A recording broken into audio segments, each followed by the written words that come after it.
ang unang-una ko pong order na ilalabas ay ang pag-order ng courtesy resignations top to bottom. USEC, ASEC, Division Head, Regional Director hanggang District Engineer ng buong bansa. Yan po ang unang-unang order na gustong ipalabas ng ating Pangulo. Matataas na opisyal ng Department of Public Works and Highways pinagsusumite ng courtesy resignation ni Secretary Vince Dizon. Philippine Contractors Accreditation Board o PCAB kinumpirmang contractors ang dalawa nilang direktor at mga board member.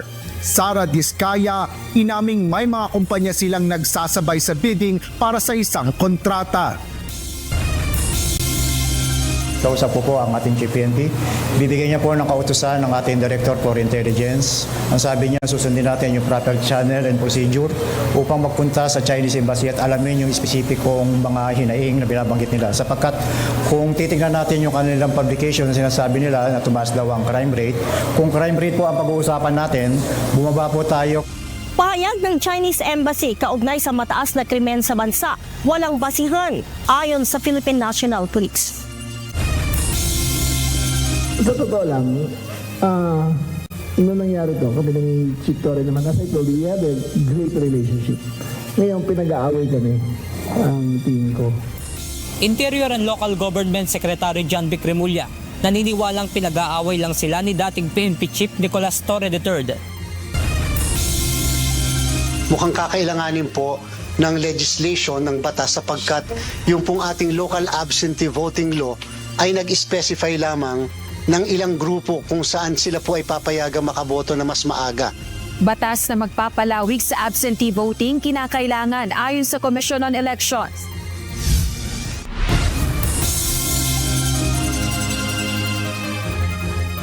Magandang hapon, Pilipinas at sa buong mundo. Tayo po ay sabayang napapakinggan sa Radyo La Verdad 1350 ang UNTV Radio. Una sa ating mga balita. Isang independent body ang bubuuin ni Pangulong Ferdinand Marcos Jr.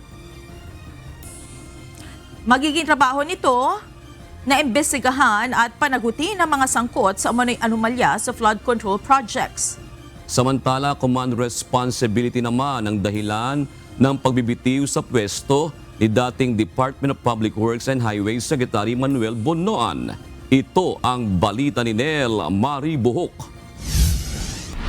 We are putting together the EO that will create the independent commission.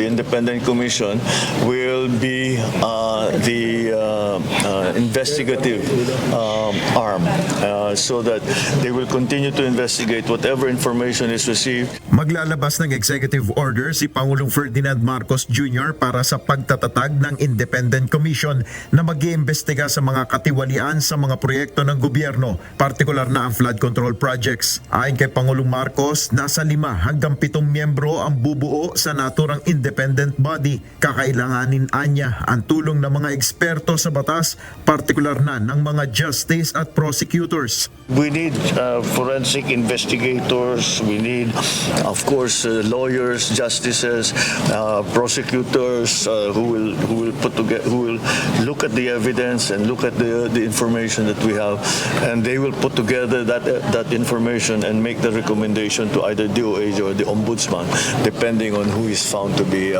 liable for some of these nefarious activities. Wala pang detalye kung sino ang mamumuno sa komisyon. Ayon kay Pangulong Marcos, kailangan mabusising mabuti ang mga ipinatutupad na proyekto ng pamahalaan dahil kahit mismo sa 2026 National Expenditure Program ay may naisingit pa umanong mga questionable proyekto. Kasi unfortunately, the more we look, the more we find. Kahit sa 2026 budget, marami pa rin siningit. So talagang it really needs to be cleaned out properly. Tinanggap na rin ni PBBM ang resignation ni Department of Public Works and Highways Secretary Manuel Bonoan sa gitna ng issue sa flood control projects. Ayon sa Pangulo, inako ng kalihim ang pananagutan sa issue. The reason, I think it was Secretary Bonoan who said that it took responsibility because it was under all of these things happened, all of these problems happened under his watch. So, under the principle of command responsibility, he felt that he should leave his post. Pinili naman ni PBBM si Transportation Secretary Vince Dizon upang mamuno sa DPWH. And why Vince Dizon? Because he's done a very good job sa DOTR, and I think he's already set the stage for all of the things that we need to do. So pwede na niyang iwanan and go to Public Works kasi he's also familiar with the workings of the Department of Public Works and Highways. Kanina, nanumpa na sa Malacanang sa harap ng Pangulo si Secretary Dizon para sa kanyang bagong departamentong pamumunuan. Nel Maribuhok, UNTV News and Rescue, Diyos ang aming sandigan, serbisyo publiko ang aming pinahalagahan. Determinado ang administrasyon na ayusin at linisin ang Department of Public Works and Highways na karaniwang kasama sa listahan ng mga most corrupt agency sa bansa. Ayon sa bago nitong kalihim na si Vince Dizon, ang kanyang gagawin ay malawakang reforma sa kagawaran. Base na rin ito sa naging direktiba mismo sa kanya ni Pangulong Ferdinand Marcos Jr. Ito ang balita ni Nel Maribuhok, live.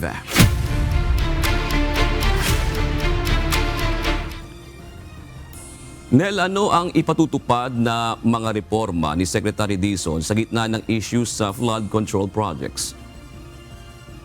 Yes, Jun, tatlong bagay ang ipaprioridad ni Department of Public Works and Highways Secretary Vince Dizon na nais niyang maipatupad agad-agad. Sa kanyang kauna-unahang pagharap sa media bilang bagong kalihim ng DPWH, sinabi ni Secretary Dizon na iuutos niya ang paghahain ng courtesy resignations ng lahat ng matataas na opisyal ng ahensya mula undersecretaries hanggang sa mga district engineer. May kaugnayan ito sa naging direktiba sa kanya ni Pangulong Ferdinand Marcos Jr. na linisin ang DPWH. Ang unang-una ko pong order na igagabas ay ang pag-order ng courtesy resignations top to bottom, USEC, ASEC, Division Head, Regional Director hanggang District Engineer ng buong bansa. Yan po ang unang-unang order na gustong ipagabas ng ating Pangulo. Ayon sa kalihim, magsasagawa siya ng masusing review sa lahat ng kawani ng ahensya. May hanggang 2 buwan ang target ni Secretary Dizon para matapos ang naturang pagrepaso. Naniniwala naman siya na marami pa ring kawani ng DPWH ang mabubuti at magagaling at meron din umanong mga tiwali. Hindi po magkakaroon ng ganitong klaseng mga proyekto kung walang kakuntsaba sa loob ng DPWH. Kapag ang isa pong project ay guni-guni, ika nga ng ating Pangulo, o ghost project, hindi po pwedeng walang tao sa DPWH na nag-sign off sa mga proyektong yan. Agad ring ipatutupad ng bagong kalihim ng DPWH ang paghihigpit sa mga kontraktor na gumagawa ng mga proyekto ng pamahalaan kung saan magpapatupad anya siya ng lifetime na pag-blacklist sa mga masasangkot sa anomalya. Mag-i-impose po ako ng lifetime blacklisting ban immediately kapag ang isang project ng isang kontraktor ay ghost o napatunayang substandard. Wala na po itong proseso, wala nang investigasyon, automatic po blacklisted for life ang contractor na yan. Bukod rito, tututukan rin niya ang reforma sa Philippine Contractors Accreditation Board o PCAB. May kaugnayan na rin ito sa pahayag ni Senator Panfilo Lacson na posibleng may conflict of interest sa ilang executives ng PCAB.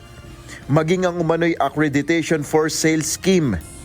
Magkakaroon po tayo ng sweeping revamp sa tulong ng ating Secretary of Trade and Industry at ng Office of the President ng PCAB. Narinig po natin yan sa mga investigasyon sa Senado. Na-mention po yan ni Senator Ping Lacson. Kasama din po yan dito sa napakalaking web ng kadahilanan dito sa mga napakasamang mga proyekto na ginamit ang pondo ng bayan. Jun, tiniyak naman ng kalihim na makikipagtulungan ng DPWH dito sa isasagawang investigasyon ng Independent Commission na itatatag naman ni Pangulong Marcos. At yan muna ang ating update. Balik sa iyo, Jun. Dahil kasama ba sa magiging priority ni Secretary Dizon yung masusing pakikipag-ugnayan sa mga LGU dahil may mga project na itinatayo mismo sa mga syudad o municipality ng DPWH na kung minsan daw ay hindi na i-coordinate sa kanila. Minsan nga daw may mga proyekto na hindi naman nila kailangan o kaya may mga proyekto naman na kailangan nila pero hindi doon sa specified talaga na dapat gawin. Nel. Tama ka dyan, Jun. Nabanggit yan ni Secretary Dizon na kabilang sa kanyang tututukan dyan yung mga flood control projects ng mga LGU. Partikular na yung mga lugar na binaha dyan sa Metro Manila at yung mga kalapit na probinsya. At katunayan niyan, Jun, ay sa mga susunod na araw, ayon sa kalihim, makikipagpulong siya sa mga local officials, mga local government officials, sa mga stakeholders at mismo sa mga private sector para alamin yung mga problema na yan at humingi rin ng tulong dito sa mga sa private sector para resolbahin itong issue sa pagbaha. Jun. Maraming salamat, Nel Maribuhok. Isinapubliko ng mga kinatawan ng Akbayan Party List ang kanilang Statement of Assets, Liabilities and Net Worth o SALN. Ito ay sina Congressman Shell Jokno, Percy Sendanya at Dada Ismula. Ayon sa grupo, gagawin nila itong regular bilang bahagi ng obligasyon ng public servants na transparency at accountability. Bukod sa Akbayan Salons, naglabas din ng kaniyang SALN si Dinagat Island Representative Arlene Bagao. Kasabay nito, hinikayat nila ang mga kapwa kongresista na sumunod sa kanilang ginawa. Kinontra ng Philippine National Police o PNP ang pahayag ng Chinese Embassy na mataas ang krimen na nangyayari sa bansa. Ayon kay Philippine National Police Public Information Office Chief, Police Brigadier General Randolph Tuanyo, mababa ang krimen sa bansa kaya't walang basihan na naging babala ng Chinese Embassy. Ito ang balita ni Lea Ilagan. Hindi po lumalala ang ating crime situation dito sa Pilipinas kapag ang pag-uusapan natin, ang nabanggit ko nga po, noong 2024, the same period, January to August 2024, meron tayong 26,969 at bumaba po siya ng 22,519 or 16.50%. Kaya mas maigi po na pumunta ang ating DI Director para po alamin exact ng detalye ng kanilang publication po. Walang katotohanan na tumaas ang krimen sa bansa. Ito'y taliwas sa babala ng Chinese Embassy sa kanilang mga mamamayan na nais na magtungo sa Pilipinas na mag-ingat dahil sa mataas na krimen sa Pilipinas. Ayon kay Public Information Office Chief Police Brigadier General Randolph Tumanyo, base sa datos, bumaba ang crime volume sa bansa ng 16.40% mula January 1 hanggang August 28, 2024. Nakapagtala ng krimen na nasa 27,090. Habang January 1 hanggang August 28, 2025 ay nasa 22,646 lamang.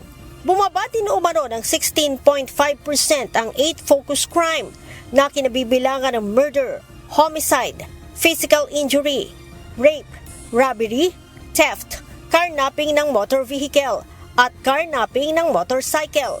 Mula kasi sa 26,969 noong January 1 hanggang August 28, 2024, ay bumaba ito sa 22,519 noong January 1 hanggang August 28, 2025. Kung ang pag-uusapan naman ani ay ang kidnapping sa mga Chinese national na mga kapwa nila Chinese, nakapagtala naman ang PNP ng 21 incidents. Sinabi ni Brigadier General Tuanyo na ipinag-utos na ni PNP Acting Chief Police Lieutenant General Jose Melencio Nartatis Jr. sa Directorate for Intelligence na makipag-ugnayan sa Chinese Embassy upang malaman kung ano ang naging basehan nila sa paglalabas ng advisory. Kausap ko po ang ating Chief PNP. Bibigyan niya po ng kautusan ng ating Director for Intelligence. Ang sabi niya, susundin natin yung proper channel and procedure upang magpunta sa Chinese Embassy at alamin yung specificong mga hinaing na binabanggit nila. Sapagkat kung titignan natin yung kanilang publication na sinasabi nila na tumaas daw ang crime rate, kung crime rate po ang pag-uusapan natin, bumaba po tayo. August 30 na maglabas ng travel advisory ang Chinese Embassy sa Chinese nationals sa Pilipinas na mag-ingat dahil umano sa lumalalang krimen sa bansa kung saan biktima ang mga Chinese national. Ang Department of Foreign Affairs hindi rin nagustuhan ang travel advisory ng China. Giit ng GFA, nagkakamali o na-mischaracterize daw ng China ang paglalahad ng sitwasyon sa Pilipinas. Ayon sa ahensya, tinutugunan din ng law enforcement agency ang lahat ng krimen na nangyayari sa bansa, kabilang na ang mga insidente kung saan parehong Chinese ang biktima at ang suspect. Leia Ilagan, UNTV, News and Rescue.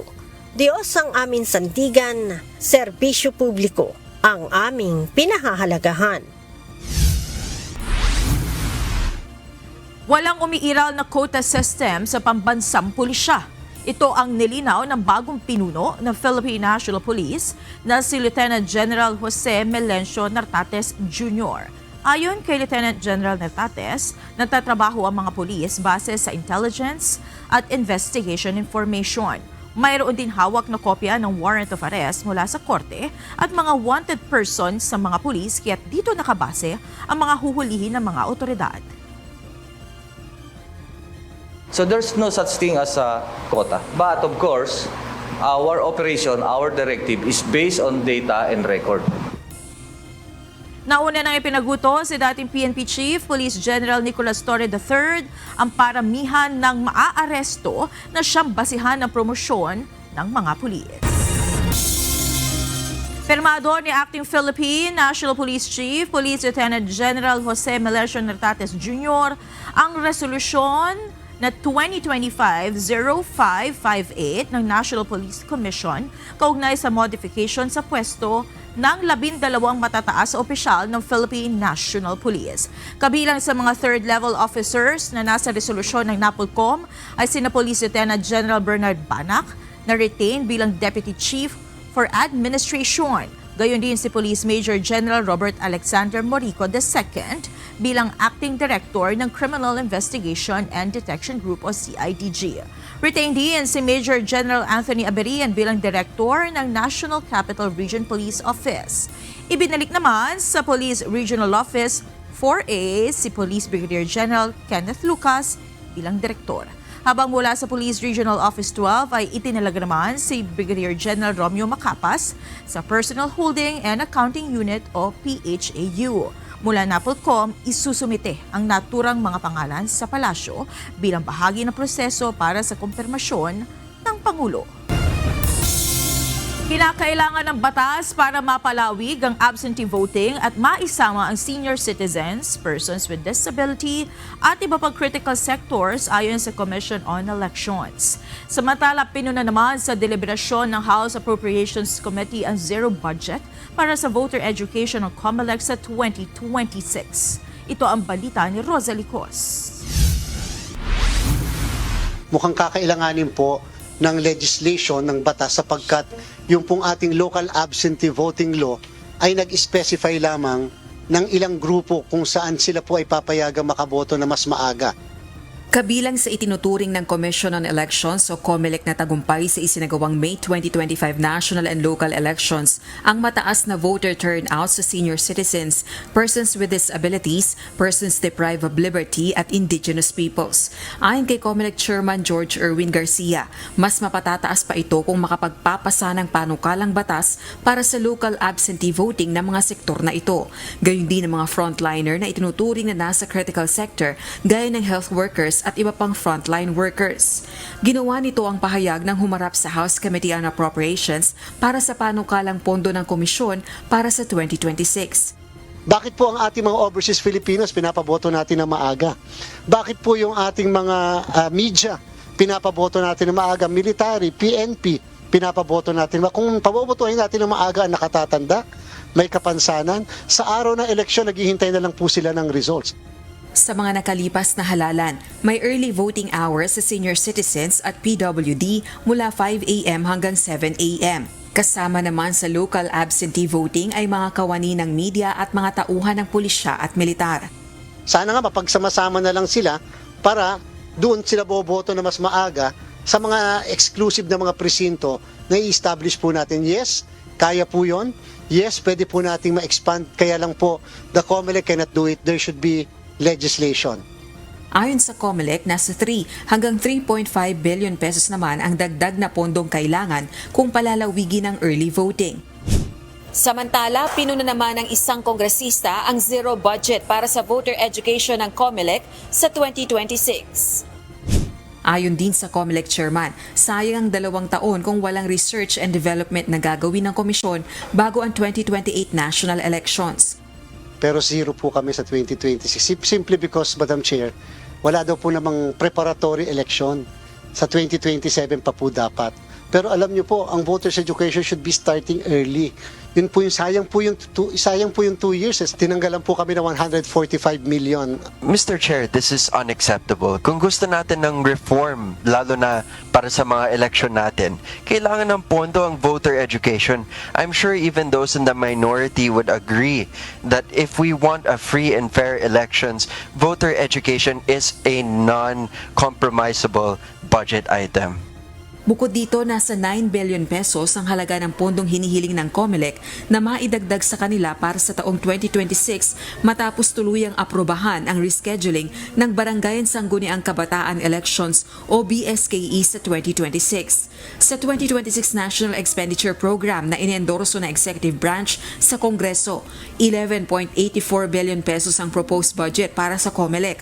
Ayon kay COMELEC Chairman Garcia, kung ito ang maaprobahan, walang pondo para sa honoraria ng mga gurong tutulong sa BSKE, gayon din sa mga karagdagang voting precincts para sa inaasahang bilang ng mga bagong botante. Sa projection ng komisyon, nasa 4 million ang madadagdag na botante oras na ipagpatuloy ang voters registration. Ngayong 2025, may 10 billion pesos na magiging continuing appropriations ng COMELEC para sa BSKE. So additional 9 billion for the honoraria? Pag po may honoraria plus yung dagdag na mga presinto, because of the new voters na nagpa-register po again nung August 1 to 10 and then yung magpapa-register mula October 3rd week nitong year na to up to July of next year. The projection po natin, lahat-lahat mga 4 million po lahat-lahat na additional voters, Madam Chair. Tuloy-tuloy naman ang paghahanda ng komisyon para sa BSKE 2026. Rosa Licoz, UNTV News and Rescue. Diyos ang aming sandigan, serbisyo publiko ang aming pinahahalagahan. Ipinadedeklara na ng ilang grupo na labag sa konstitusyon ang Bangsamoro Autonomy Act No. 77 para sa distribusyon ng 7 parliamentary districts sa Bangsamoro Autonomous Region in Muslim Mindanao o BARM. Nanawagan din ng grupo na huwag guluhin ang pagdaraos ng halalan sa Bangsamoro. Ito ang balita ni Dante Amento. Ang problema po ay labag po sa batas. Ang ginagawa po nila doon sa amin sa area po ng Mindanao doon sa Lanao del Sur.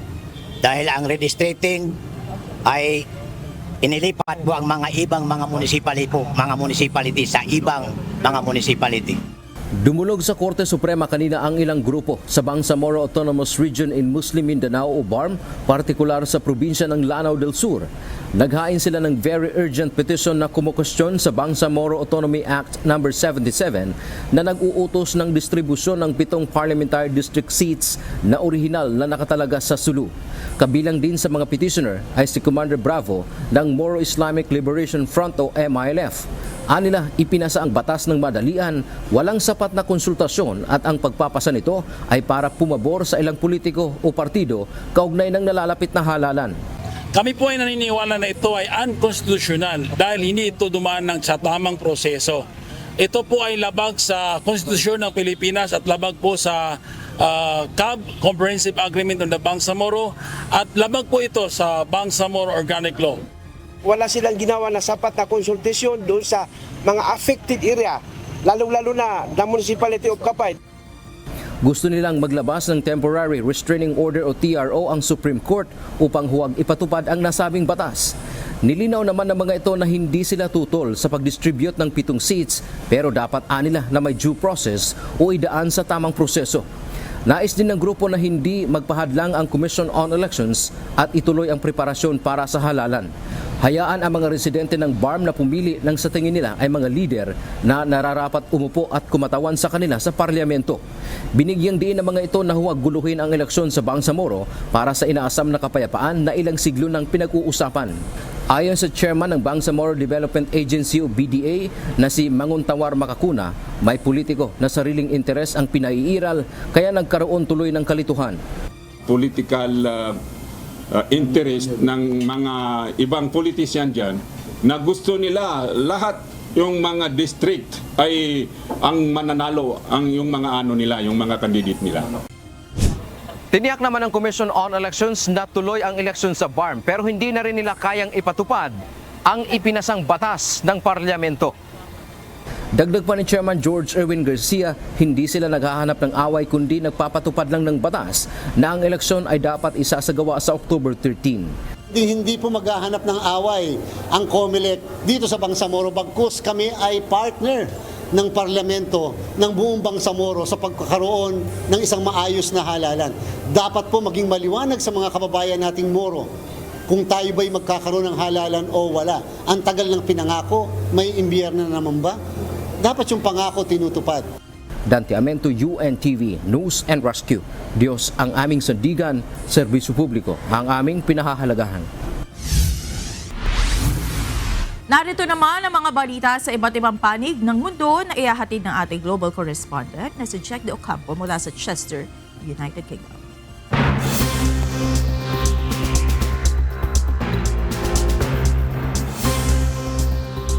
Yes, magandang gabi sa inyo dyan, Monica. Pipirmahan na ni US President Donald Trump ang isang executive order na mag-uutos ng voter identification requirement para sa lahat ng botante. Kasama sa plano ni Trump ang pagbabawal ng mail-in voting maliban sa mga may malubhang karamdaman at mga miyembro ng militar na nasa malalayong lugar. Matagal nang iginiit ng US President na nagkaroon ng pandaraya noong 2020 elections at paulit-ulit na tinutuligsa ang paggamit ng electronic voting machines. Ayon sa mga eksperto, ligtas ang mail-in voting at walang ebidensya ng malawakang pandaraya. Ngunit itinutulak ni Trump ang mas mahigpit na patakaran bago ang midterm elections sa 2026. Naantala ang deportation ng 600 unaccompanied Guatemalan children matapos maglabas ng emergency halt si US District Judge Sparkle Suknanan. Nabiglaw umano ang hukom dahil nakatakdang isagawa ang deportation sa madaling araw at sa isang long weekend holiday. Ayon sa advocacy groups, unconstitutional at illegal ang agaran at unannounced deportation na ipinatutupad ng Trump administration. Depensa naman ng pamahalaan, repatriation at hindi deportation ang kanilang ginagawa sa pakikipagtulungan sa gobyerno ng Guatemala.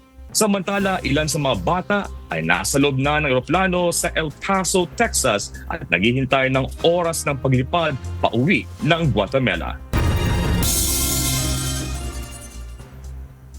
Sa ginanap na Shanghai Cooperation Organization Summit sa Tianjin, China, nanawagan si Chinese President Xi Jinping sa mga leader na kasapi ng samahan na tutulan ang tinatawag niyang Cold War mentality.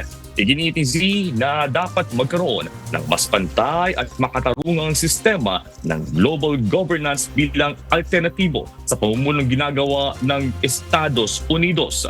Ito ang balita ni May Viandog. 当前，国际形势变乱交织，成员国面临的安全和发展任务更加繁重。 Sa pagtitipon ng mga miyembro ng Shanghai Cooperation Organization, kabilang ang China, Russia, India, Iran, Belarus at mga bansa mula sa Central Asia, tinalakay ang mas lalong nagiging komplikadong hamon sa seguridad at pag-unlad ng rehiyon. Layon ng pagpupulong sa Tianjin na palakasin ang kooperasyon at maglatag ng alternatibong international order na labas sa pamumuno ng Estados Unidos. Higit 21 leader ng mga bansa ang dumalo, kabilang sina Russian President Vladimir Putin, Indian Prime Minister Narendra Modi at Iranian President Masoud Pezeshkian. 四是坚持公平正义，弘扬正确二战史观，反对冷战思维，阵营对抗和霸凌行径。 Sa kanyang speech, binigyang diin ni Chinese President Xi Jinping na kailangang itaguyod ang katarungan at igalang ang kasaysayan. Tinututulan din niya ang anumang pamumulitika at pang-aapi ng mas malalakas na bansa. 我们率先建立边境地区军事领域信任机制，把绵延万里的边界打造成友好、互信、合作的纽带。 Dagdag pa nito, dapat palakasin ang tiwala sa border ng bansa upang ang mga lugar ng tensyon ay maging tulay ng pagkakaibigan at kooperasyon. Isa sa mga dumalo sa summit si Russian President Vladimir Putin kung saan nagbigay siya ng pahayag kaugnay ng digmaan sa Ukraine. Этот кризис возник не в результате нападения России на Украину, а в результате государственного переворота на Украине, который был поддержан и спровоцирован Западом. Bukod sa pangunahing sesyon ng summit, nakatakdang magkaroon ng hiwalay na pagpupulong sina Putin at Xi upang talakayin ang pagpapalalim ng kooperasyon ng Russia at China. Kasabay nito, dadalo rin si Putin sa isang military parade na magpapakita ng lakas at pagkakaisa ng dalawang bansa. Mavian Dog, UNTV News and Rescue. Diyos ang aming sandigan, serbisyo publiko ang aming pinahahalagahan.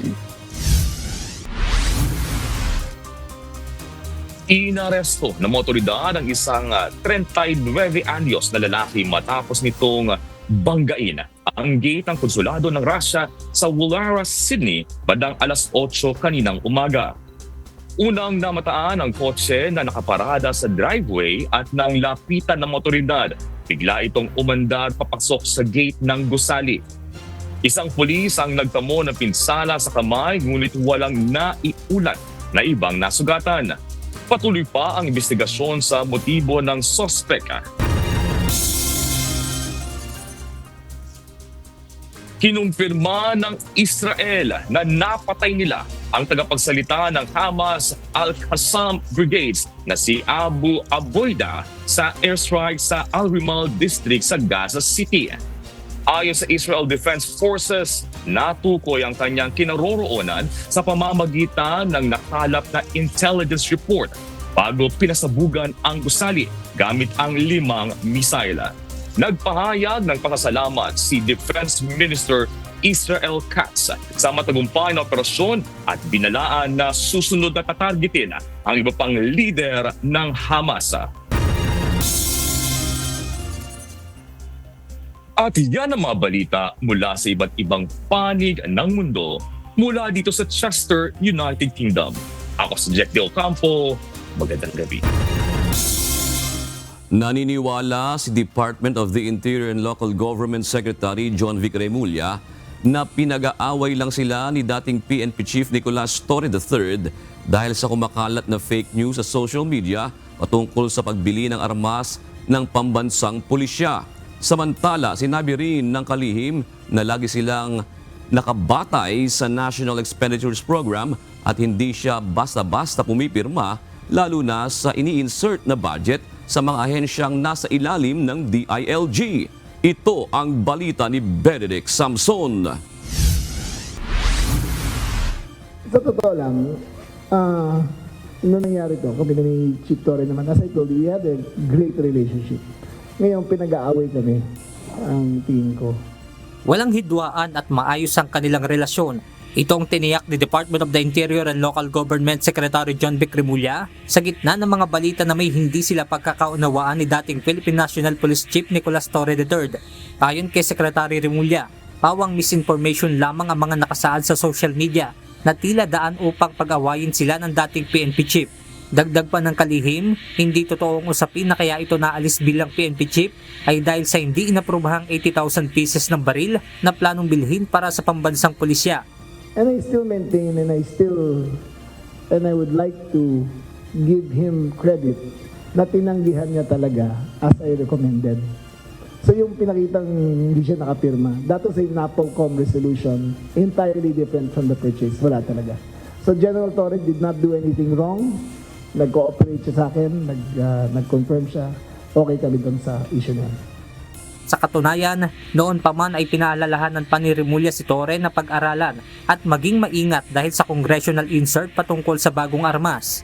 Kaya sinabihan ko si General Torre, dahan-dahan siya kasi siya magiging recommending authority. I have the dates. One was last 2 Thursdays ago and the other one was last 2 Tuesdays ago na nag-usap kami at pareho kami sabi niya, Sir, these are exact words. Sir, we do not need the rifles. Ayon sa DILG at NAPOLCOM, fake news ang kumakalat na larawan sa social media dahil patungkol sa designation ng third-level positions ang nakasaad sa resolusyon at hindi ang pagbili ng armas para sa PNP.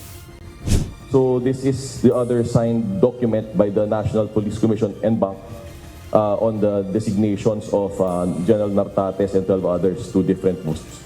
So it's not about the rifles. So wala po katotohanan niya. Just to make it clear, kung tignan niyo yung social media post na yun, NAPOLCOM commissioners ang nakapirma. NAPOLCOM commissioners have no business in the PNP purchase of rifles. So you can conclude na hindi talaga siya kasama. Samantala, nanindigan din si Remulla na nakabatay lang sa kung ano nakalagay sa National Expenditures Program o NEP ang budget na kanyang nilalagdaan. Basta hindi kasama sa NEP ng Presidente, very clear ang understanding namin na hindi ko pipirmahan. So lahat ng mga insertions na nilalagay sa department ko ay from the very start na naging secretary ko, hindi ko talaga tinatanggap. Insertion basta insertion red flag para sa akin. Para sa akin basta insertion yan, red flag para sa akin. Hindi ko na masasagot yon, pero basta dumating din sa desk ko na insertion at wala sa NEP, pinapareview ko sa staff ko, doon lang kami sa budget ng Presidente binibigyan. Ayon naman kay Acting PNP Chief Police Lieutenant General Jose Melencio Nartates Jr., may tamang prosesong sinusunod ng PNP patungkol sa procurement ng kanilang gamit. And the very ultimate one is yung ating assessment and need analysis. Kailangan pa ba natin and so on and so forth. So, with regards to that fund, of course, when I look at initially at the funds of the PNP, nowhere I can find that 8 billion. So, katulad ng sinabi ng ating SILG, it is a congressional infused fund for the PNP. So, congressional, dalawa po yan, insertion, whether Senate or the Congress, doon po sila mag-i-insert. Benedict Samson, UNTV News and Rescue. Diyos ang aming sandigan, serbisyo publiko ang aming pinahahalagahan. Sumuko na sa pamamagitan ng alkalde ng Imus City, Cavite ang sospek sa pamamaril sa road rage incident sa Barangay Salawag 3, Dasmariñas City, Cavite noong August 27. Kanina iniharap ito ni Department of the Interior and Local Government Secretary John Vic Remulla sa isang press briefing. Ayon naman sa Dasmariñas City Police, road rage ang tinitingnan nilang anggulo sa naturang insidente. Yung typical po na away sa kalsada na yung mga kadalasan po na nangyari, ganun po ang saktong nangyari po dun sa insidente na yun. Sinundan ng biktima natin yung suspect hanggang sa nagkagit-gitan sila at doon sila nag-abot sa kung saan yung insidente nangyari po. Sa ngayon ay na-turn over na sa Dasmariñas City Police ang suspect. Iniimbestigahan din ng mga otoridad kung lisensyado ang bit-bit nitong baril at kung bakit siya may dala nito.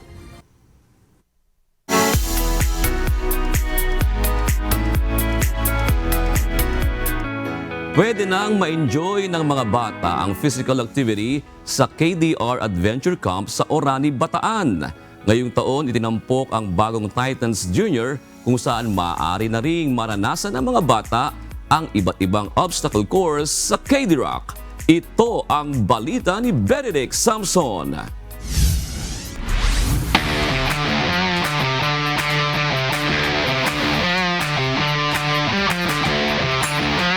Meron tayo ngayon na pinakilalang bagong kategory. Ito nga yung Junior Titans at yung ating Titans 100 meters ninja. Imbis na cellphone, tablet o computer, sa obstacle course race, ibinaling ng ilang mga bata ang kanilang atensyon sa isinagawang Titans 2025 sa KDR Adventure Camp sa Orani, Bataan. Layon ng Titans Junior na makatulong upang maiwasan ng mga bata ang sobrang paggamit ng gadgets. So gusto natin magkaroon sila ng activity. Kahit sabihin natin every 2 months magkakaroon sila at makatulong tayo sa kanila. Kasi syempre, although ito kids race, pinaghahandaan nila to. Makakatulong to sa kanila dahil syempre pag naghahanda sila, hindi sila maglalaro ng computer, hindi sila maglalaro ng cellphone sila. Mag-ensayo sila, tatakbo, maglalaro sa labas. Yun ang importante. Kailangan merong socialize sa labas, maipaglaro sa mga kapwa nila bata, bumalik yung dati. At para unti-unting mahikayat sa physical activity, pinangunahan ng padre de pamilya na si Jeff ang paglahok sa OCR kasama ang kanyang asawa at 3 anak. Unang-una para maiiwas din sa mga gadget. Tapos yung gusto ko physically fit sila. Lumaki silang physically fit. Siyempre good for the health din. Huwag natin pabayaan yung mga anak natin na magtatagal sa gadget talaga. Alam naman natin, nakikita naman natin yung mga masamang epekto ng sobra. Sabihin natin sobra sa paggamit ng gadget. At alam din naman natin na talagang yung exercise, yung kasama na rin yung pagkain ng masustansya, talagang yun yung kailangan natin. Gusto ko po lumakas. Tapos mahilig din po ako sa mga obstacle. Ang Titans Junior ay pwedeng salihan ng mga batang 5 taong gulang pataas. Binubuo naman ito ng 3 kilometers trail na may iba't ibang obstacle course na angkop sa mga bata. Isa sa nakatapos sa OCR ay ang 10 taong gulang na si Renato de Malanta. Kwento niya, masarap sa pakiramdam na magkaroon ng oras para sa pag-eehersisyo. Yes po, because it's much more fun than playing gadget and you still have exercise. The obstacle, it's hard but it's fun. Samantala, umabot naman sa 1,045 participants ang lumahok sa Titans. Kinabibilangan ito ng mga elite group, age group, 10 kilometers, 5 kilometers at experience group o yung non-registered visitors na nais masubukan ng OCR. Isa ito sa bagong obstacle course ngayon dito sa KDR Adventure Camp, ang tinatawag na Titans Ninja. Isa itong uri ng 100 meter na iba't ibang uri ng obstacle course, sapat para subukan ang endurance ng isang manlalaro. Siyempre dahil nga po ito ay bago rin sa kanila, mahirap po talaga dahil puro obstacle to. Wala itong takbo, isa sa 100 meters lang na haba na puro obstacles. Maraming sumubok, maraming natuwa, maraming nahirapan. So, ayun, sabi nila na paghahandaan nila ito. Ayon sa itinanghal na elite first placer na si Ryan Wigan, bagamat may mga karanasan na siya sa Spartan, medyo challenging pa rin para sa kanya ang inilatag na obstacle course sa Titans. Sobrang masaya, nakaka-enjoy talaga. Saka yung ruta, sobrang challenging talaga. Sa akong sasali talaga dito, dapat may sapat na training. Ayon naman kay Erica Lachica, sa mud trail siya nahirapan kung kaya't mahalaga na bukod sa lakas ay may determinasyon ding baon ang isang player para matapos ang karera. Kasi ang haba ng ruta, parang kinakausap mo na lang yung sarili mo. Kasi pag sumuko ka doon, ma-stuck ka lang doon. Kasi pag di mo tinuloy, stop ka lang, hindi matatapos. Kaya yun, yung proper training natin, yan. Kailangan may running din tayo. Tapos, kung kaya mag-obstacle tayo para, yun, makakatulong din sa wellness natin. At syempre, hindi rin pauli ang 73 years old na si Tatay Paul Demilio na lumahok sa 5 kilometers obstacle course racing. Kwento niya, sa kabila ng katandaan ay nananatiling normal ang kanyang blood pressure at wala rin siyang iniindang mga karamdaman. At ang kanyang sikreto, ngayon ko noon nagja-jogging ako eh. Ngayon ko mga may edad na ako, lalakad-lakad na lang ako na. Pero araw-araw yun. Wala sigurong 1 kilometro pero mga 15 minutes ganyan, 30 minutes ako naglalakad na. Tapos yung pag-exercise ng tuhod. At sa susunod na Titans event, asahan na ng mga lalahok ang mas intense na obstacle course sa KDR Adventure Camp. Benedict Samson, UNTV News and Rescue. Diyos ang aming sandigan, serbisyo publiko ang aming pinahahalagahan. Lumikha ang Office of the Ombudsman ng Special Panel of Investigators para imbestigahan ang maanumalyang flood control projects. Batay sa kautosang nilabas ni Acting Ombudsman Special Prosecutor Mariflor Punsalan Castillo, ang Special Panel ang magsasagawa ng investigasyon sa mga government officials mula sa lokal na pamahalaan at national government kung mayroong korupsyon. Inatasan ng Special Panel na magsagawa ng motu proprio investigation, kumalap ng mga ebidensya at magrekomenda ng mga aksyon kabilang ang paghahain ng criminal at administrative cases laban sa mga sangkot na individual.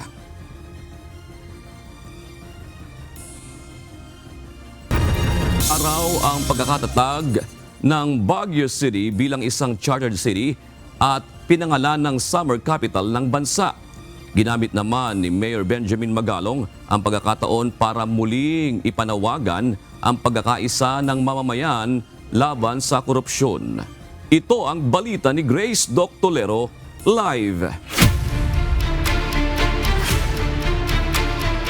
Magandang gabi, Grace. Ano ba ang partikular na mensahe ni Mayor Magalong na ibig niyang maiparating sa taong bayan?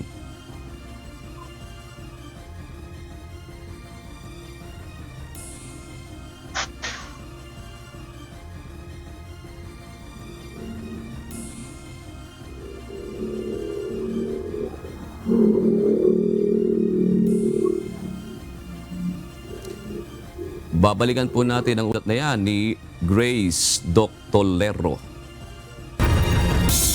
Nagpatuloy ngayong araw ang interview sa mga aplikante bilang susunod na ombudsman. Kabilang sa mga naitanong sa kanila ay kung ano ang dapat gawin upang maresolba ang issue ng ghost projects at ang pagsumite ng Statement of Assets, Liabilities and Net Worth o SALN at Lifestyle Check. Ayon kay dating Supreme Court Associate Justice Mario Lopez, dapat magkaroon ng pre-audit sa mga proyekto ng pamahalaan para madiskubre kaagad ang isang issue ng ghost project. Dapat alam ng pamahalaan at lahat ng requirements ay meron dahil kung wala ay hindi gagalaw ang proyekto. Samantala, si Sandigan Bayan Associate Justice Michael Frederick Musgi naman naniniwalang hindi dapat ginagamit ang impluensya para sa korupsyon. Samantala, si Attorney Melvin Matibag naman ay naniniwalang dapat pa ring ituloy ang lifestyle check. Hindi bawal ang maging mayaman sa Pilipinas. Ang bawal ay magkamal ng kayamanan gamit ang iyong posisyon o abusuhin ang iyong impluensya para may ganansya o benefit sa sarili mo. Dapat ituloy din talaga yung lifestyle check because that is part of the data gathering and evidence gathering by the Office of the Ombudsman. Nakahanda ang mga ahensya ng gobyerno sa posibleng maging epekto ng low pressure area at ng habagat sa bansa. Ayon sa Office of Civil Defense at ng Department of Social Welfare and Development, naka-preposition na ang mga emergency equipment, family food packs at ready-to-eat items para sa disaster response. Ito ang balita ni JP Nunez. Standard pa rin yung ating mga response equipment lalo na sa mga mailangan po ng mga debilitating po dahil sa mga pagbaha.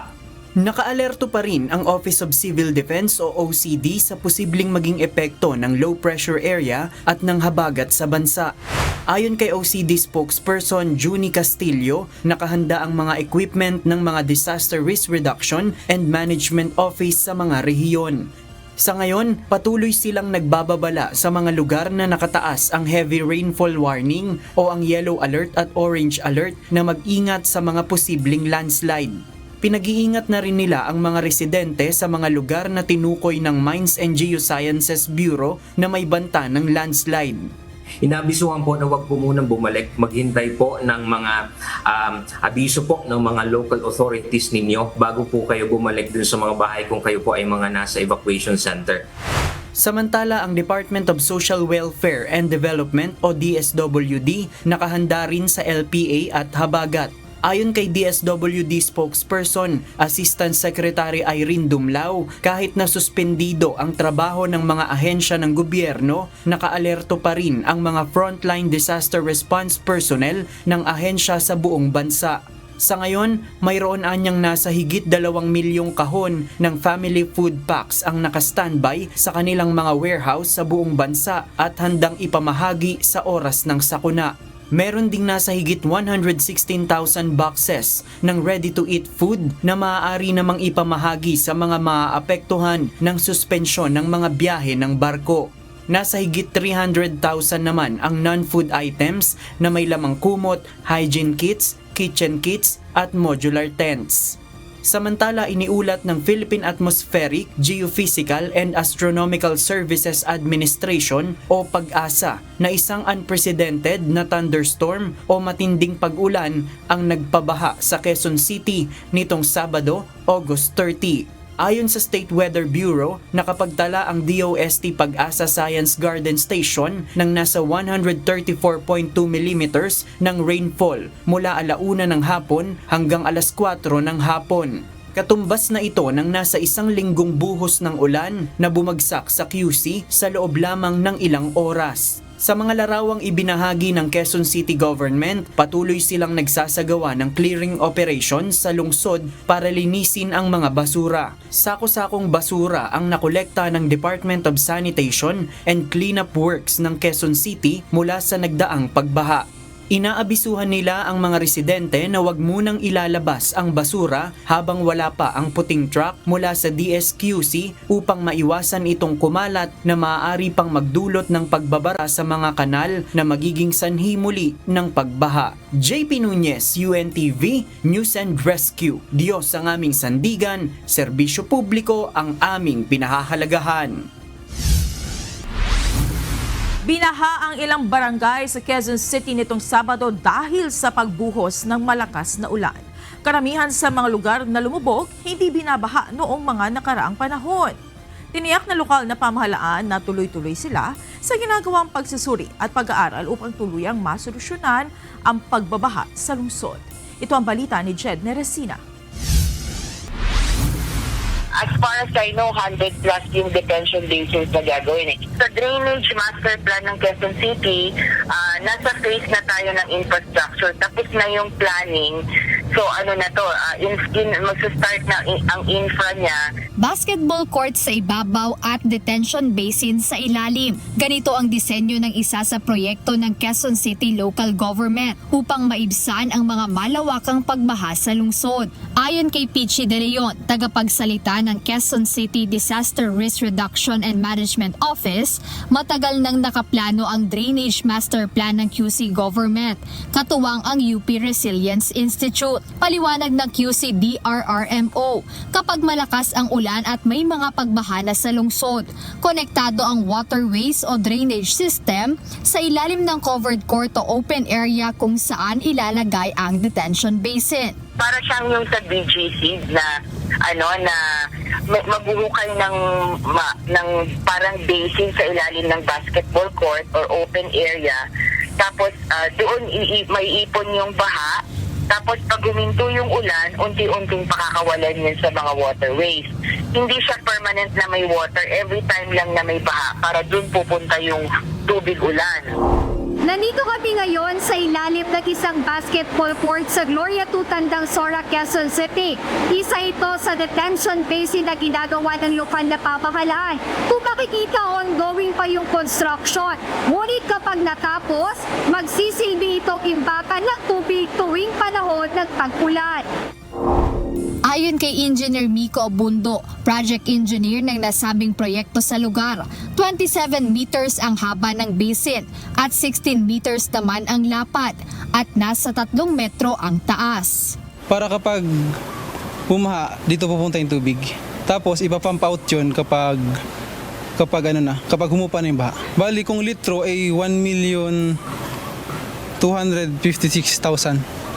So katumbas yun ng ng 1,256 cubic. Kumbaga kalahati ng ng Olympic size na swimming pool. Base sa Drainage Master Plan ng lungsod, 138 basketball courts at open spaces sa 50 priority barangay sa Quezon City ang target malagyan ng detention basin. Kabilang narito at nasimulan na ang construction sa Gloria 2 Tandang Sora at Palmera Homes Phase 3 Santa Monica. Jed de Resina, UNTV News and Rescue. Diyos ang aming sandigan, serbisyo publiko ang aming pinahahalagahan. Humingi na paumanhin si Department of the Interior and Local Government Secretary John Vic Remulla dahil sa late announcement ng class suspension. Mag-aalas 6 ng umaga kanina na maglabas ng listahan ng mga lugar na walang pasok ang DILG. Dahil dito, may ilang mag-aaral ang nasa eskwelahan na ngunit pinauwi dahil walang pasok. 3 a.m. na-realize na nag-deviate na siya ng course. Nabasa ko siya at 5 a.m. pagising ko. Noon ko lang in-examine and then noon ko lang doon na kami nag-mediate ng suspension of classes. Kasi there was no way of knowing na mag-deviate siya ang course. So I needed it ginawa ko talaga sa pinakamaagang panahon. Pero huli na yung information dumating sa akin. Ito talaga nag-iba ang weather pattern Yung weather system nag-iba ng course. Sinabi pa ng kalihim na hindi magbabago ang kanyang paraan sa pag-aanunsyo ng deklarasyon ng class at work suspension. Ipinagdiriwang ngayong araw ang pagkakatatag ng Baguio City bilang isang chartered city at pinangalan ng summer capital ng bansa. Ginamit naman ni Mayor Benjamin Magalong ang pagkakataon para muling ipanawagan ang pagkakaisa ng mamamayan laban sa korupsyon. Ito ang balita ni Grace Doctolero live. Magandang gabi, Grace. Ano ba ang partikular na mensahe ni Mayor Magalong na ibig niyang maiparating sa taong bayan? Yes, June, magandang gabi. Sinabi nga ng alkalde na ang laban kontra katiwalian ay hindi laban ng iisang tao lamang, kundi laban dapat na tunguhin ng buong komunidad. Sa talumpati ni Baguio City Mayor Benjamin Magalong, binigyang diin niya ang good governance ay hindi lamang nakasalalay sa lider kundi sa aktibong partisipasyon ng bawat mamamayan ng Baguio. This is what we need. And what we need to is strengthen further active citizenship and good governance. That is why we must never at any cost allow corrupt politicians to poison our values. Kahit habang nananawagan ako sa kabataan na bumangon at maging katuwang, nananawagan din ako sa bawat mamamayan ng siyudad ng Baguio. Ang good governance hindi agad-agad na pwedeng mangyari. At hindi ito kayang pasanin ng iisang tao lang. Mangyayari ito kapag ang bawat isa sa atin ay tinanggap ang tungkulin na makibahagi sa paghubog sa kinabukasan ng ating puso. Nagbabala ang alkalde sa matinding banta ng mga tiwaling politikos na aniyay patuloy na nagpapahina sa mga institusyon at lumalason sa ating mga pagpapahalaga. Ayon kay Magalong, hindi tungkol sa ambisyon o posisyon ang kanyang advokasya. Giit niya, mas mahalaga ang paggawa ng tama kahit pa kapalit nito ang personal na interes o sariling kapakanan. Sa harap ng mga kritisismo, sinabi ng alkalde na hindi siya uurong sa laban kontra katiwalian. Aniya, ang pamahalaan ng Baguio ay dapat manatiling huwaran ng integridad sa buong bansa. Muling ipinaalala ng alkalde na ang pag-unlad ng syudad ay hindi bunga ng iisang lider kundi sama-samang pagkilos ng mamamayan na tumatanggi sa walang pakialam at korupsyon. Nais kong maging malinaw, hindi ito tungkol sa ambisyon o posisyon. Ito ay tungkol sa paggawa ng tama. Napatunayan ko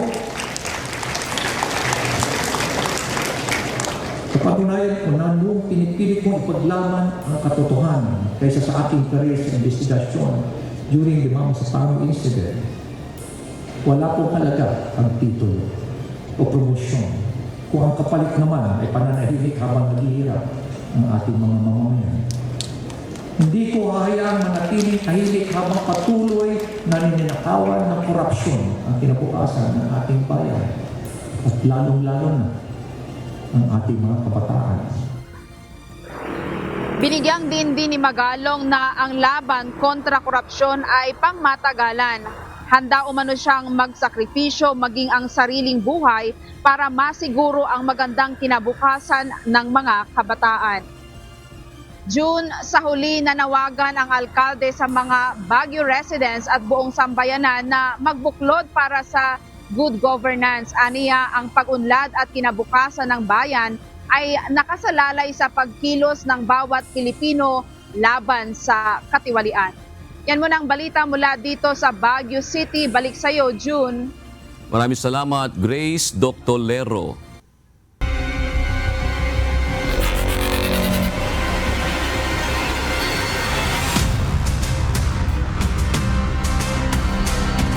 Nagsimula na kahapon ng unang triple-header match para sa quarterfinals ng UNTV Cup Executive Face-Off 2025. Wagi ang mga kupunan ng Judiciary Magis, PNP Responders at ang Executive Branch Commanders sa kani-kanilang laban. Ito ang balita ni JP Nunez.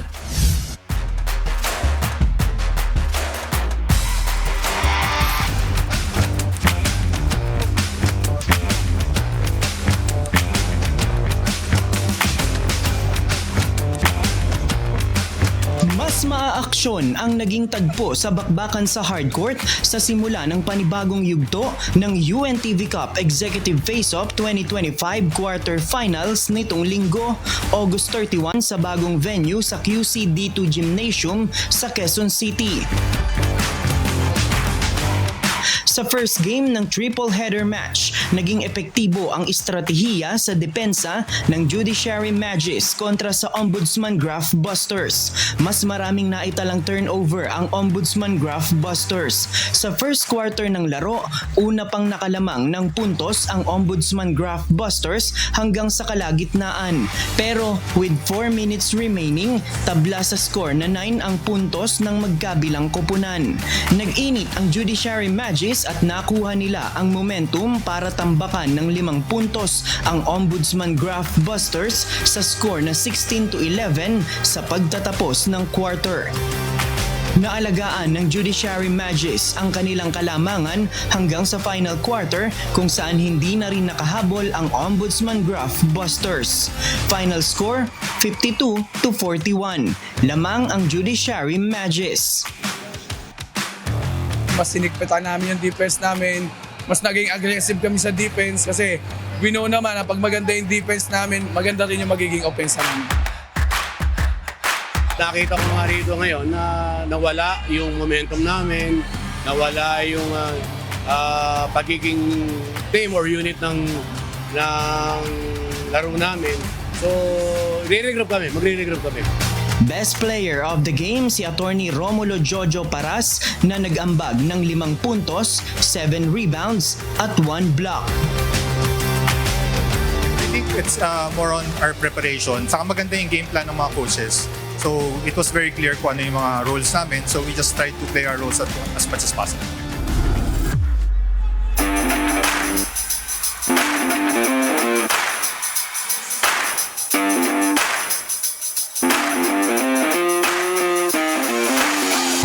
Second game, eksplosibo ang double-digit scoring ni Department of Justice spokesperson Assistant Secretary Miko Clavano na nagtala ng 17 points at Prosecutor Richard Padulyon na bumuslo ng 12 points para sa DOJ Vicons. Subalit hindi ito umubra sa double-digit scoring ni na Police Colonel Joshua Alejandro, Police Colonel Pedro Martires at Police Lieutenant Colonel Joseph Garcia na may combined 44 points para sa PNP Responders. Sa umpisa ng laban, 5-0 run ang ginawa ng PNP Responders at tinapos nila ang first 10 minute of action na may 10 puntos na lamang sa score na 27-17. Lumobo Lobo pa ang kalamangan ng PNP responders kung saan nag-iwan sila ng 28 points na kalamangan sa pagtatapos ng first half sa score na 55-27. Hindi na nakahabol pa ang DOJ Beacons hanggang sa pagtunog ng buzzer. Lamang ng 16 na puntos ang PNP responders sa final score na 82-66. Sabi ko sa kanila, number 1, carry over yung mga panalo. So, 1 miss, matalo lang isang beses, alanganin na kami. So, sabi ko sa nila, yung 4 na remaining game, dapat yun ipanalo natin. Pero, paisa-isa lang. Siguro swerte lang din sila, isa pa yun. Pero yung mga players naman, lahat naman, gusto naman manalo, kaso lahat, hindi namin nagagawa ng tama yung play eh. Siguro, yun nga ayusin namin yun. Best player of the game si Police Lieutenant Colonel Joseph Garcia na kumamada ng 23 points, 12 rebounds, 5 assists at 3 steals. Motivational lang po siguro kasi kung titignan natin po yung standing, kami po yung nasa bottom eh. Kaya kung carry over po yung standing natin, kailangan mas win sa amin yung 4 remaining games namin. Kaya talagang kailangan namin tiyaga, sipag talaga para manalo.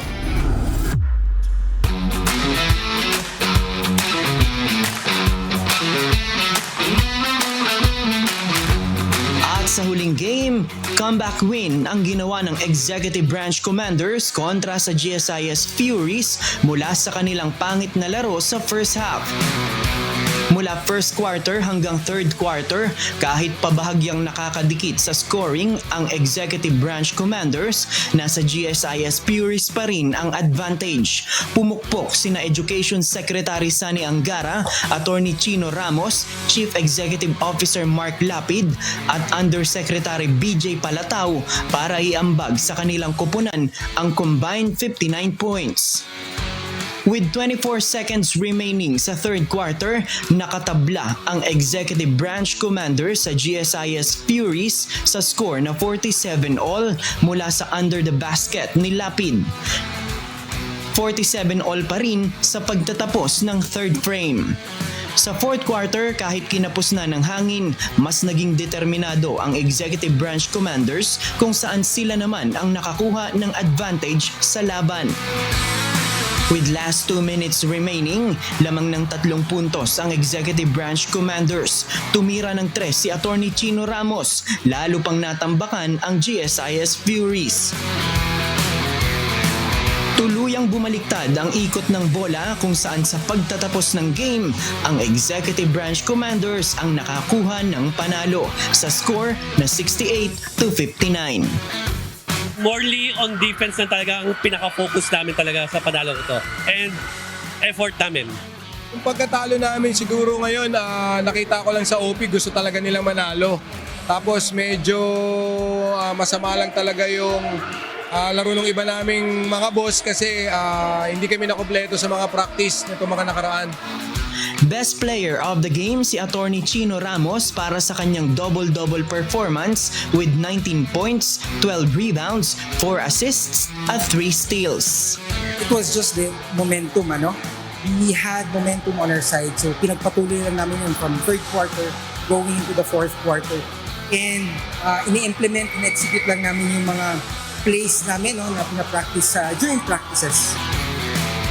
Matapos ang mga laban, ang AFP Cavaliers, Judiciary Magis, GSIS Furies at Ombudsman Graphbusters ang nasa top 4 ng quarterfinals. Abangan ang susunod na bakbakan sa hardcourt sa darating na September 3, araw ng Miyerkules sa Amoranto Arena sa Quezon City. First game ang Ombudsman Graphbusters at undefeated na AFP Cavaliers. Sa second game ang BJMP Greyhounds versus DOJ Beacons. At sa huling game, muling maglalaro ang PNP Responders katapat ang Executive Branch Commanders. Mapapanood ang live stream ng bakbakan sa hardcourt sa official Facebook page ng UNTV Sports at YouTube channel ng UNTV. Win in sports, win for charity. JP Nunez, UNTV, News and Rescue. Diyos ang aming sandigan, serbisyo publiko ang aming pinahahalagahan.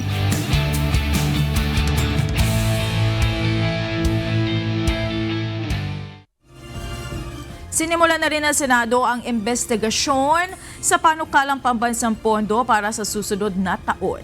Sa pagdinig ngayong araw, naungkat ang ilang pagbabago na ginawa sa 2025 national budget. Ayon kay Budget and Management Secretary Amina Pangandaman, hindi lahat ng pagbabago sa National Expenditure Program o NEP papuntang General Appropriations Bill ay pwedeng isa publiko. Ito ang balita ni Ivan Alvarez. May veto message po kasi tayo that we cannot release po yung lahat ng mga changes na nangyari po from NEP to General Appropriations Act, Madam Chair.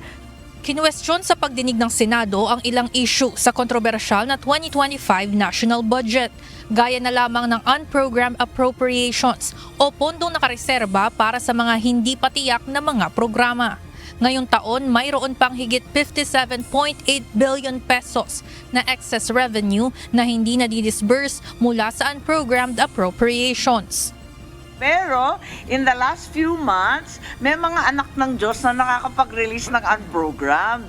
Samantalang yung program hindi fully funded. Ba't nagkakaganon? Anong klaseng budget practice yan? Giit ni Budget and Management Secretary Amena Pangandaman, nakalaan ang pondo ng unprogrammed appropriations para sa mga foreign assisted project at personnel services. Dagdag pa nito, kailangan ng Special Allotment Release Order o SARO bago mabigyan ng pondo ang mga ito.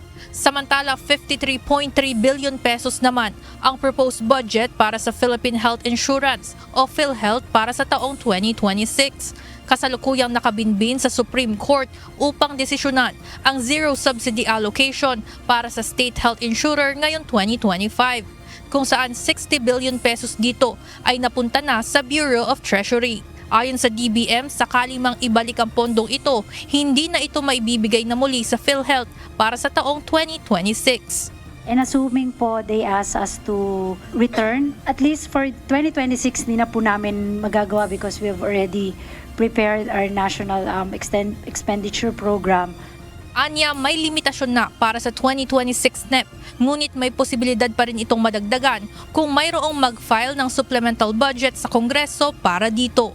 We can consider it po together with DOF, the DBCC team po, maybe kung kailangan po sa 2026 budget po, pwede po natin siya, 2027 po, pwede po natin siya mailagay. Samantala, ipagpapatuloy naman ang budget hearing sa Senado bukas upang busisiin ang alokasyon ng mga pondo para sa iba't ibang departamento ng gobyerno. Ivan Alvarez, UNTV News and Rescue. Diyos ang aming sandigan, serbisyo publiko ang aming pinahahalagahan. Isang pamanang laban sa mga susunod na henerasyon. Ganito itinuturing ng tagapagsalita ng Philippine Coast Guard sa issue ng West Philippine Sea ang kahalagahan ng ating karapatan sa WPS. Kaya para sa kanya, mahalagang nauunawaan ito ng susunod na Pangulo ng bansa. Ito ang balita ni Ryan Nacanlale. We need to make sure that by the time President Bongbong Marcos steps down in 2028 as a president, we have to have a successor who understands the need for us to continue our fight in the West Philippine Sea. Sa loob ng 3 taong pamumuno ng administrasyon ni Pangulong Ferdinand Marcos Jr., naging bukas sa publiko ang pamahalaan sa mga ginagawang agresyon at pambubuli ng China laban sa mga Pilipino sa West Philippine Sea. Dahil dito, mas maraming Pilipino ang nakakaunawa sa totoong nangyayari sa West Philippine Sea at hindi rin nakaligtas ang China sa mata ng international community. Kaya naman para kay Commodore J. Tariela, tagapagsalita ng PCG sa isyu ng West Philippine Sea, dapat maunawaan ng susunod na pinuno ng bansa ang kahalagahan ng laban ng Pilipinas sa West Philippine Sea.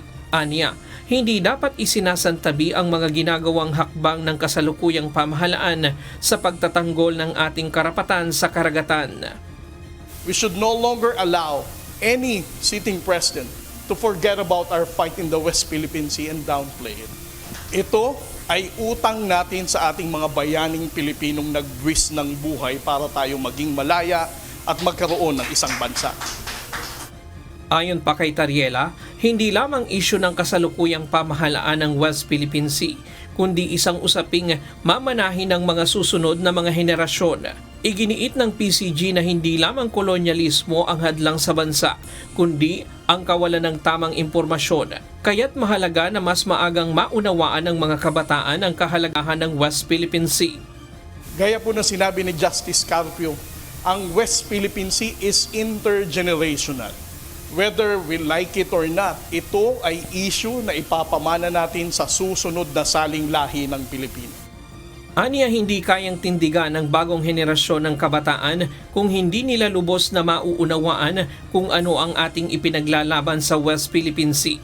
Kaya ito ang kakulangang pilit pinupunan ng kasalukuyang administrasyon sa pamamagitan ng suporta ng National Maritime Council at iba pang ahensya ng pamahalaan. Sa pamamagitan ng Transparency Initiative ng pamahalaan, mas maraming Pilipino ang nakakaunawa ng mga issue sa karagatan. Batay sa survey ng Okta Research nitong nakaraang buwan, tumaas ng mahigit 84% ang suporta ng publiko sa laban ng administrasyon sa West Philippine Sea, habang mas naging madali ring makakuha ng suporta mula sa international community matapos isa publiko ang pambubuli ng China.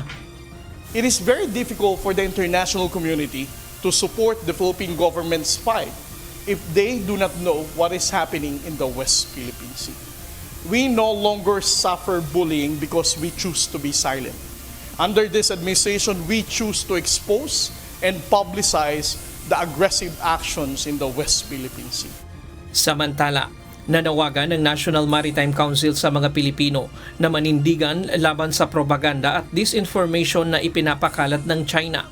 Disinformation and misinformation will not shackle our spirit.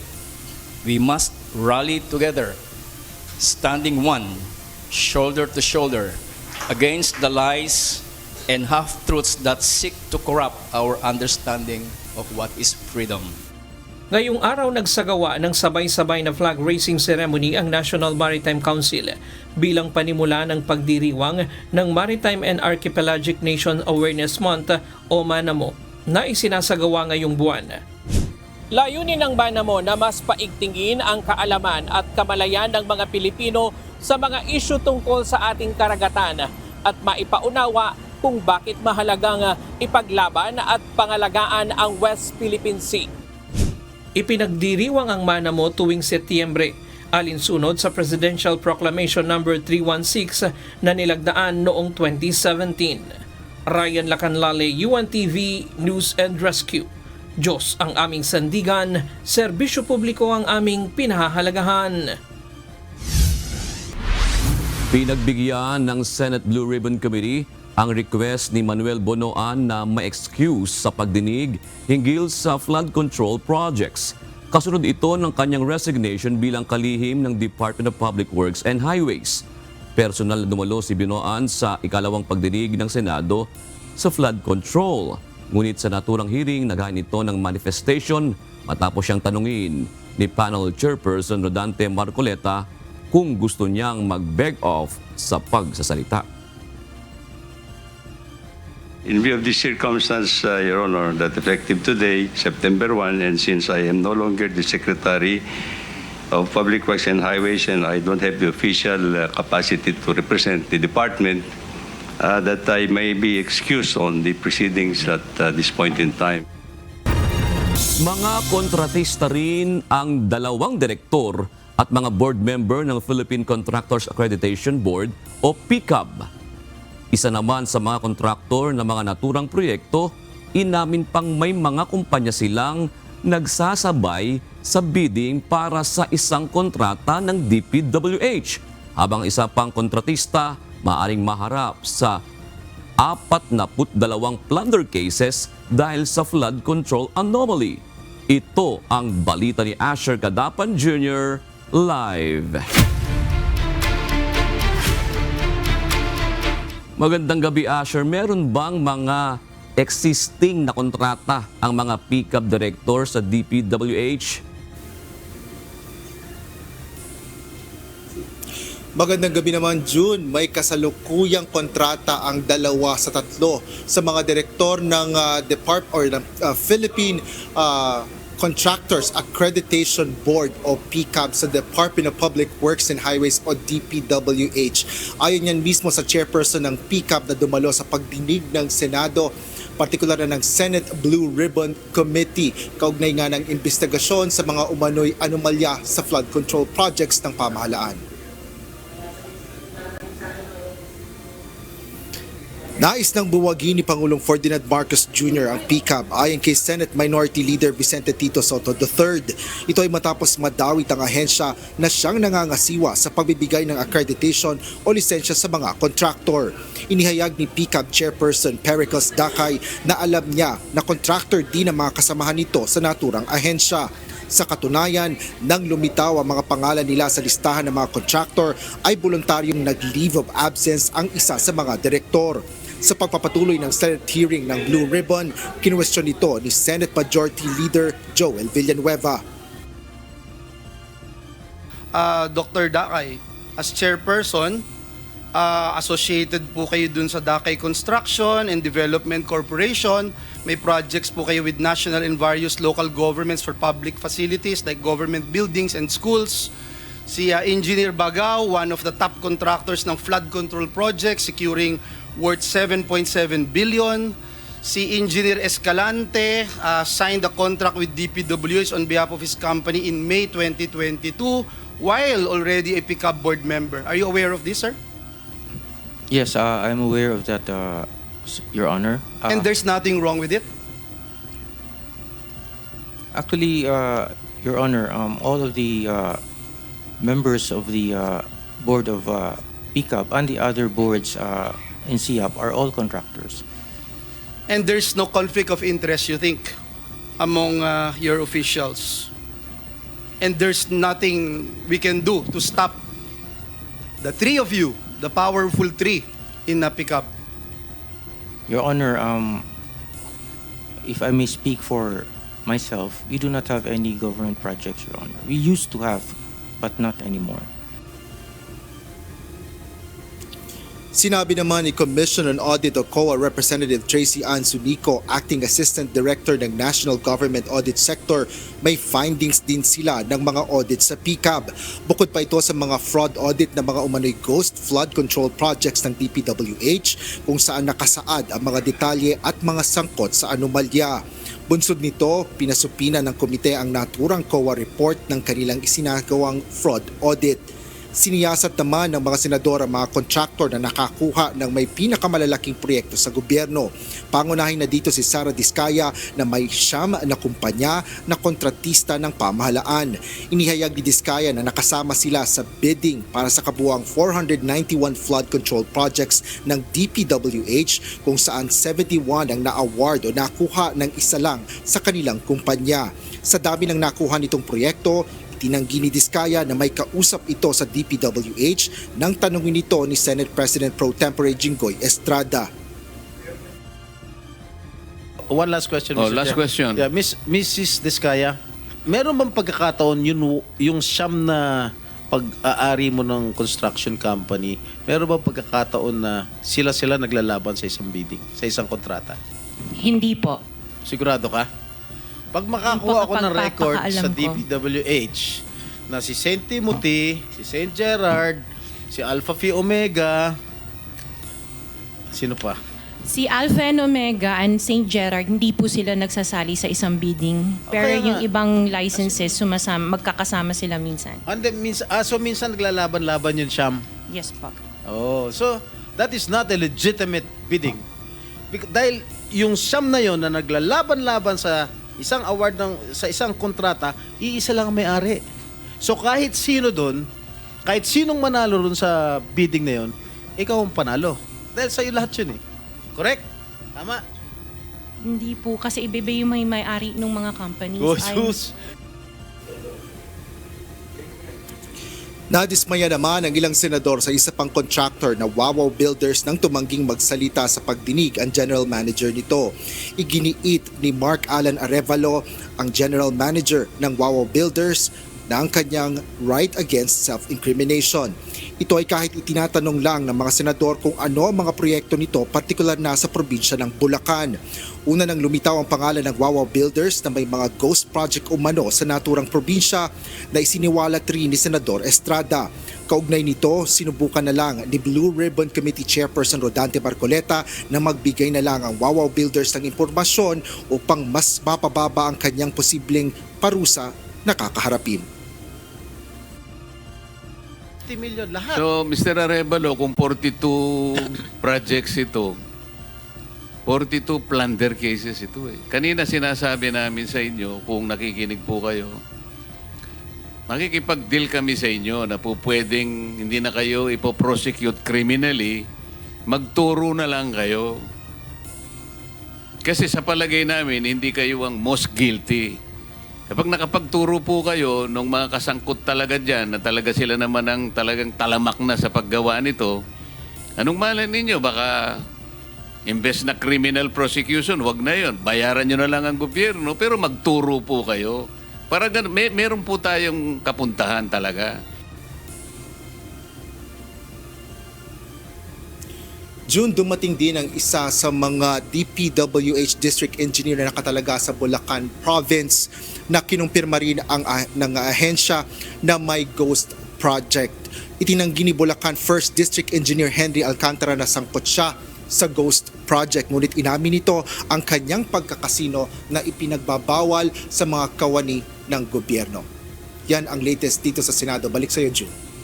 Sir, sa susunod na pagdinig, saan itutuon ng Senado ang pagsisiyasat? Meron bang mga iba pang personalidad na iimbitahan? Ito yung mga bago? June, dahil may ilan nga dyan na inimbitahan ang Senado para nga doon sa investigasyon kaugnay ng flood control project, particular na dyan yung isa sa mga assistant district engineer ng Bulacan na mababa kesa kay Alcantara na hindi dumalo sa pagdinig ng Senate Blue Ribbon Committee ang kanilang i-issuehan ng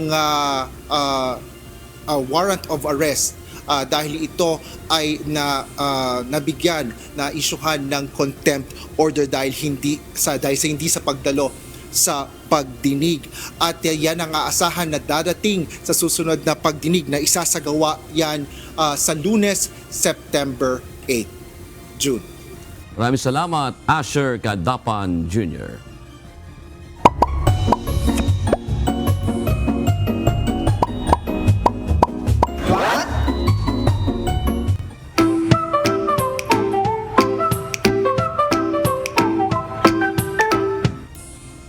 Siguro napansin nyo na kapag dumarating ang buwan ng Setyembre, sinasabi nila Burr months na. Pero hindi nyo ba naitatanong bakit tinawag na Burr months ang huling 4 na buwan ng taon? Simple lang sa unang tingin, kasi lahat sila nagtatapos sa Burr. Pero hindi lang siya basta tunog. Ang Burr ay galing sa Latin numbers na ginamit ng mga Romano. Noong unang panahon, 10 buwan lang ang kalendaryo. Kaya ang September ay ika-7 buwan, October ika-8, November ika-9 at December ika-10. Nang idagdag ang January at February sa unahan, na itulak sila pababa bilang ika-9 hanggang ika-12 buwan, pero nanatili ang pangalan. Pero ito ang nakakatuwa. Sa ibang bansa, bihira mong maririnig ang salitang Burr months. Dito sa Pilipinas, naging cultural marker na siya. Ibig sabihin, kapag narinig mo ang Burr months, alam mong papalapit na ang pagtatapos ng taon. Bakit special?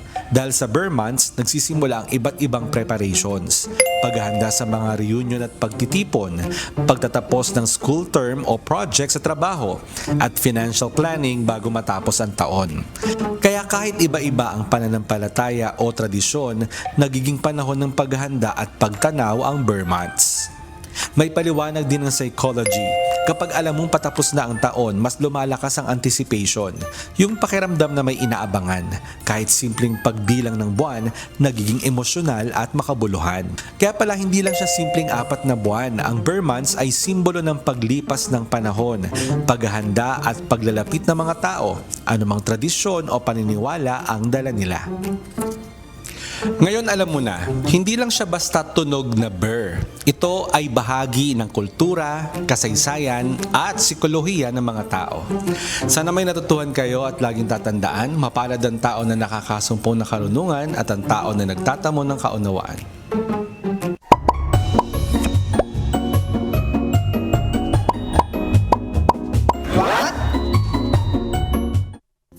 Arito naman ang salita ng Diyos na ating sandigan mula sa Aklat ng Awit 1 at 6 na nagsasabi, "Sapagkat nalalaman ng Panginoon ang lakad ng mga matuwid, ngunit ang lakad ng masama ay mapapahamak." At yan ang naging kabuuan ng ating balitaan ngayong gabi. Aming inilahad ng buong katapatan kung paano namin nasaksihan. Kayo po'y makapagtitiwala ng aming nakita at narinig, ang aming ibinabalita. At dito po sa UNTV, Diyos ang aming sandigan, serbisyo publiko, ang aming pinahahalagahan. Magandang gabi po.